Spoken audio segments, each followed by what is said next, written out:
Many people over 50 start their mornings the same way they always have, without realizing that a simple cup of coffee may now be affecting their sleep, digestion, energy levels, or even how their body responds throughout the day.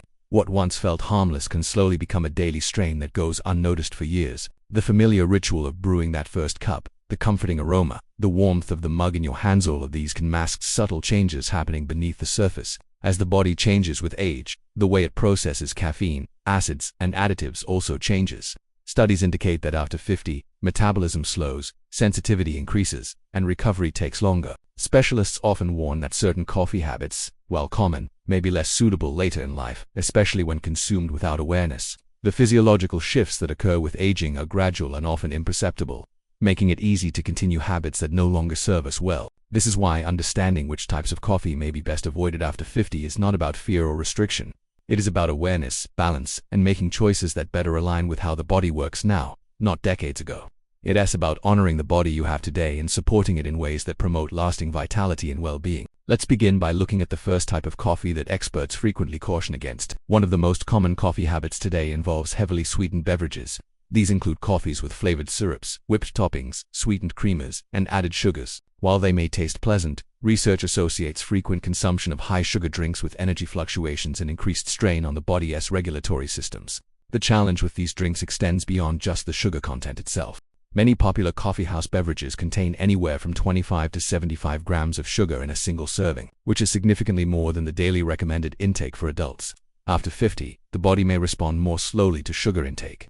Large sugar spikes can be followed by sudden drops in energy, leading to fatigue, irritability, or cravings later in the day. Specialists often note that this cycle can interfere with overall well-being and daily rhythm.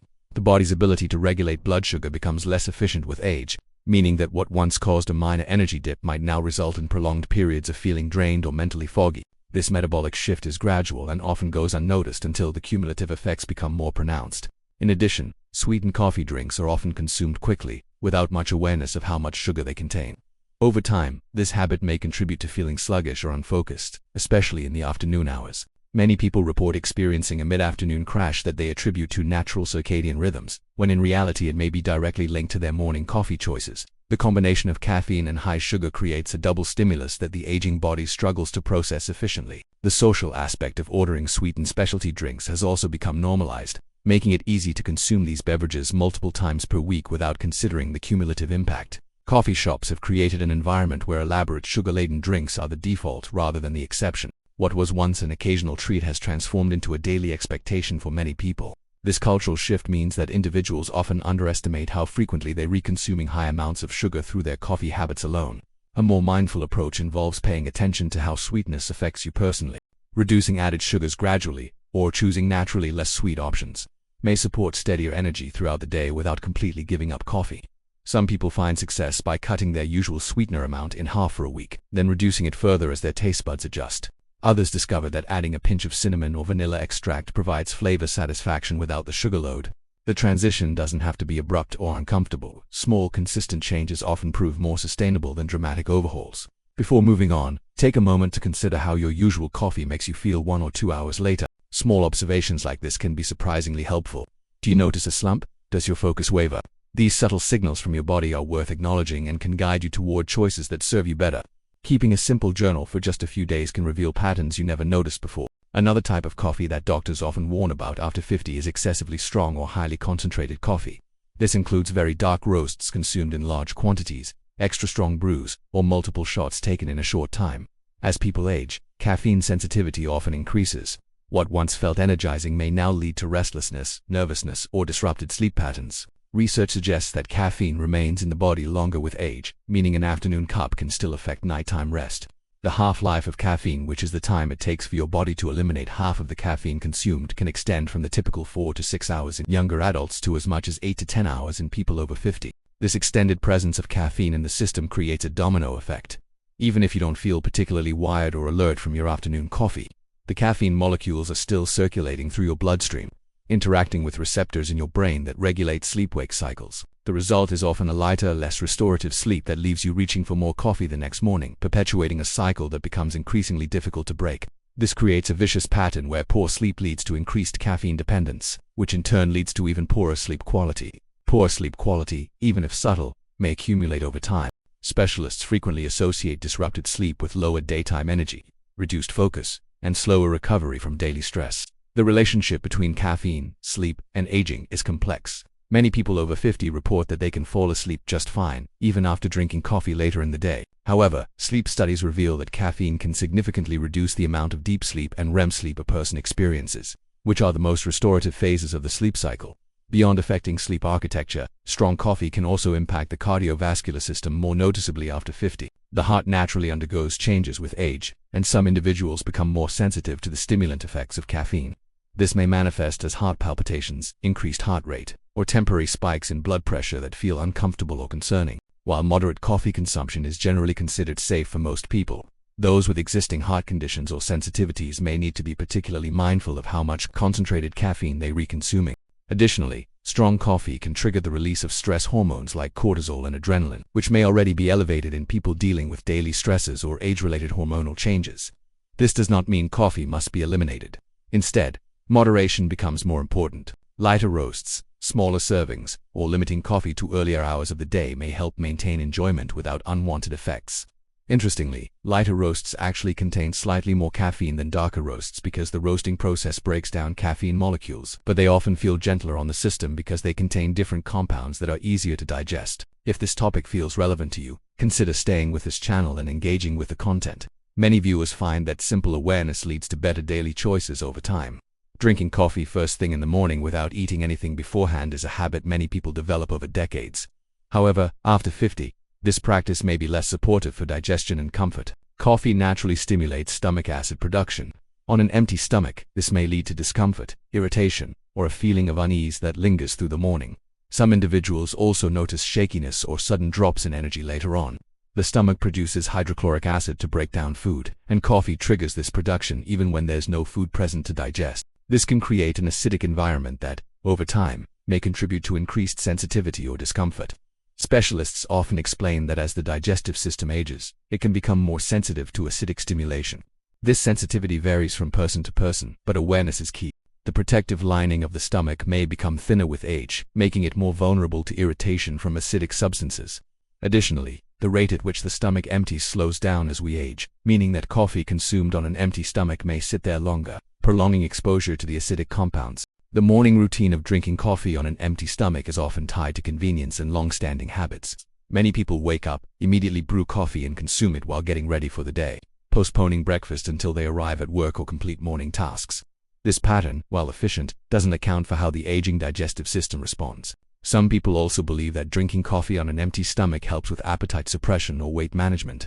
But this approach can backfire when it leads to digestive discomfort or energy crashes that trigger overeating later in the day. Pairing coffee with a light meal or even a small snack may help buffer these effects. Foods with protein or healthy fats can slow absorption and create a gentler experience for the stomach. A handful of nuts, a slice of whole grain toast with avocado, or a small portion of yogurt can make a significant difference in how your body handles that morning cup. The fats and proteins create a coating effect and slow down the absorption of caffeine, leading to a more gradual, sustained energy boost rather than a sharp spike followed by a crash. Paying attention to timing, rather than removing coffee altogether, is often a more sustainable adjustment. Some people find that waiting just 30 minutes after waking, and having a glass of water first, allows their body to naturally begin its waking process before introducing coffee. This small shift can reduce the shock to the digestive system and create a more comfortable start to the day. Hydrating first thing in the morning also helps to rehydrate the body after hours of sleep. Many people rely on non-dairy creamers or flavored additives to improve the taste of coffee. While convenient, some of these products contain artificial ingredients, stabilizers, or highly processed oils. Research associates frequent intake of heavily processed additives with digestive discomfort in some adults, particularly as sensitivity increases with age. After 50, the body may be less efficient at handling certain artificial compounds. The liver and kidneys, which are responsible for processing and eliminating these substances, naturally become less efficient with age. This means that compounds that once passed through your system without issue may now linger longer and cause more noticeable effects. This can manifest as bloating, heaviness, or a general feeling that coffee no longer sits well, even though the coffee itself hasn't changed. Some common additives like carrageenan, artificial sweeteners, and hydrogenated oils have been associated with inflammatory responses in sensitive individuals. The cumulative effect of consuming these additives daily, sometimes multiple times per day, can become more pronounced as the body's tolerance decreases with age. Reading ingredient labels on coffee creamers and additives can be revealing. Many products marketed as convenient or flavor-enhancing contain long lists of ingredients that are difficult to pronounce and even harder to understand. Preservatives, emulsifiers, and artificial colors may all contribute to how the body responds to what seems like a simple cup of coffee. Some people discovered that symptoms they attributed to coffee itself, such as digestive upset or inflammation, are actually related to the additives they've been using for years. Choosing simpler additions, such as small amounts of milk or unsweetened alternatives, may feel gentler for some people. The goal is not perfection, but awareness of how different ingredients affect your comfort. Sometimes, removing just one additive can noticeably change how the body responds. Experimenting with different options, such as unsweetened almond milk, oat milk, or simply a splash of regular milk, can help you identify what works best for your individual system. Many people are surprised to discover that they actually prefer the taste of simpler coffee preparations once they give their palate time to adjust. One of the most overlooked habits after 50 is drinking coffee too late in the day. Even if sleep seems unaffected at first, research suggests that caffeine can reduce sleep depth without fully waking a person. Over time, this may result in feeling less rested, even after a full night in bed.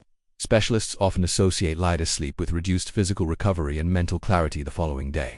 The body performs critical repair and restoration functions during deep sleep, including cellular repair, memory consolidation, and hormone regulation. When caffeine interferes with these processes, the effects compound over time, even if you're not consciously aware of sleeping poorly.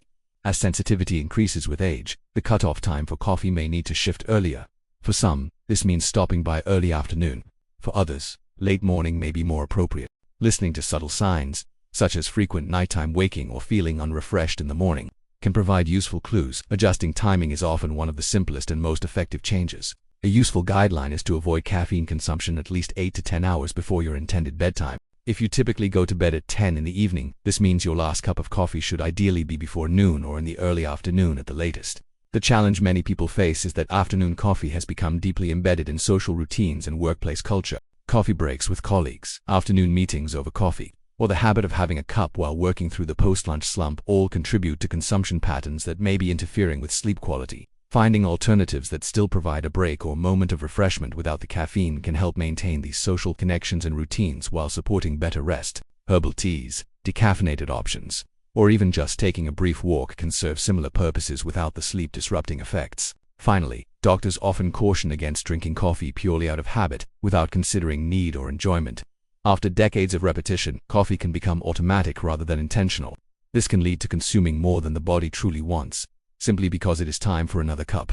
Over time, this may contribute to reliance rather than enjoyment. The ritual of coffee drinking can become so ingrained that we reach for a cup without asking whether we actually want or need it at that moment. Mindful consumption means occasionally asking, "Do I want this coffee right now, or is it just routine?" This small pause can help align habits with current needs. Some people find that reducing just one habitual cup leads to improved comfort, better sleep, or more stable energy.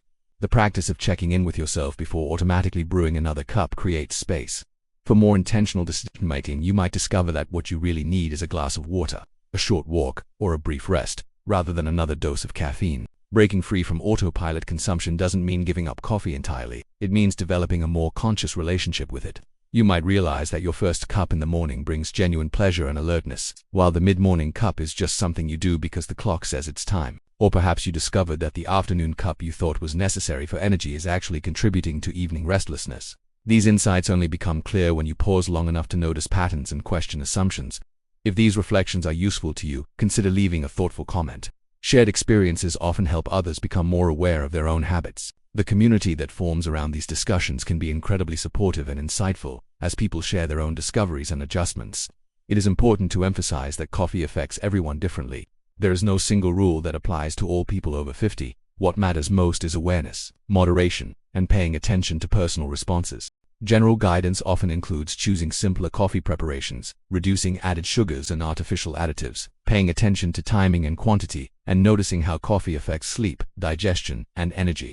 These are not prescriptions or treatments, but general considerations that specialists often discuss in relation to healthy aging. Small adjustments, made gradually, are usually easier to maintain and more supportive over time.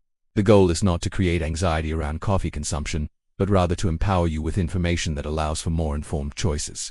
Coffee itself is not inherently harmful and has even been associated with certain health benefits when consumed mindfully. The key lies in understanding how your individual body responds to different types and amounts of coffee at this stage of life. Everyone's journey with coffee is unique, and what works for one person may not work for another. After 50, Health choices are less about strict rules and more about listening carefully to the body's signals. Coffee, while widely enjoyed, is no exception. The way it affects you today may not be the same as it did years ago. By becoming more aware of certain types of coffee and habits that may be less supportive, you give yourself the opportunity to enjoy coffee in a way that better matches your current stage of life. Thoughtful choices today may contribute to greater comfort, steadier energy, and better rest tomorrow. If you find value in content that encourages calm, informed reflection about health after 50, consider staying connected and engaging with future videos. Small insights, over time, can make a meaningful difference. Thank you for taking the time to reflect on these important aspects of daily life.